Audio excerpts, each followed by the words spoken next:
जय गुरु जी। संगत जी, गुरु जी ने हमेशा गुप्त पाठ और गुप्त दान की बात कही थी, जो हमें पुरानी संगतों से भी सुनने के लिए मिलता है, गुरु जी के वचनों में भी पढ़ने को आता है। पर हम कहाँ पे गलती करते हैं और फिर हम कहते हैं कि हमारा कोई कनेक्शन नहीं बन पा रहा, गुरु जी हमें ब्लेस नहीं कर रहे। काफ़ी कुछ फिर मन में उठता है, फिर हम और भी ऐसे कुछ चीज़ों को करते जाते हैं जो शायद हमें नहीं करनी चाहिए। आप जो भी पाठ करते हैं वो आपको किसी से भी बताने की ज़रूरत नहीं है कि मैंने आज शिव पुराण का पाठ किया, या मैंने सुखमनी साहब का पाठ किया, या मैं इतना मंत्र जाप करती हूँ, या इतना नाम जाप करता हूँ।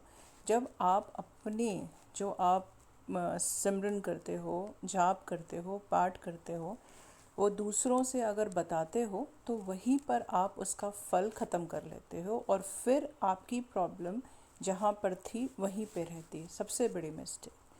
दूसरी प्रॉब्लम, गुरुजी के नाम पे हम सब जानते हैं कि कितना कुछ हमने कर रखा है, लोगों ने कितना कुछ गलत करना शुरू कर दिया। अब मैं कई लोगों को जानती हूँ जिन्होंने एनजीओ बना ली है। आपको उनको मंथली पैसे देने हैं, फिक्स अमाउंट होता है। तो ये एक सोचने वाली बात है कि जब गुरुजी ने कहा था कि गुप्त दान भी करो, तो क्या ज़रूरत है ऐसी किसी गुरुजी के नाम पे चलाए हुए एनजीओ में बांट लेने की। आपको अगर किसी को दान करना है तो आप किसी की शादी में कुछ कर दो, किसी की मेडिसिन कर दो, किसी के बच्चे की स्कूल की फ़ी दे दो। There endless way to help people. तो फिर ऐसे नियम से मुझे नहीं लगता किसी एनजीओ का पार्ट जो गुरुजी के नाम से किसी एक पर्टिकुलर व्यक्ति के पास जाता है उसको करने की ज़रूरत होती है।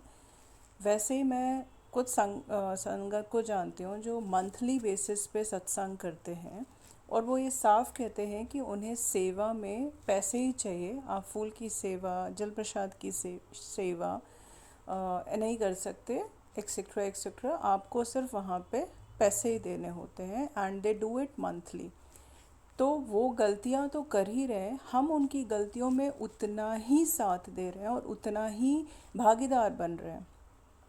उसके बाद हम ये नहीं कह सकते गुरुजी से कि गुरुजी आपने मनुष्य को सोचने समझने की शक्ति दी है, तो हम इतना भी बुद्धि अप्लाई ना करें कि हमें कहाँ पर अपने जो मनी है या अपनी जो सेवा है उसको लगाना है कि नहीं।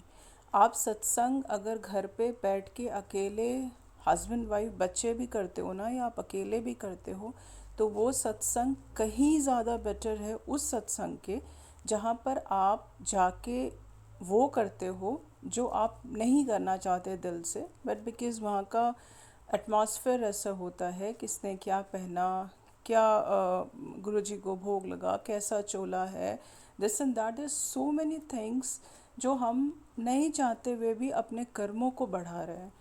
तो प्लीज़ प्लीज़, अब बहुत हाई टाइम आ गया है। अब इस चीज़ पर हमें बहुत ज़रूरत है ध्यान देने की, कि आप खुद सोचें कि क्या सही है और क्या गलत। जय गुरु जी।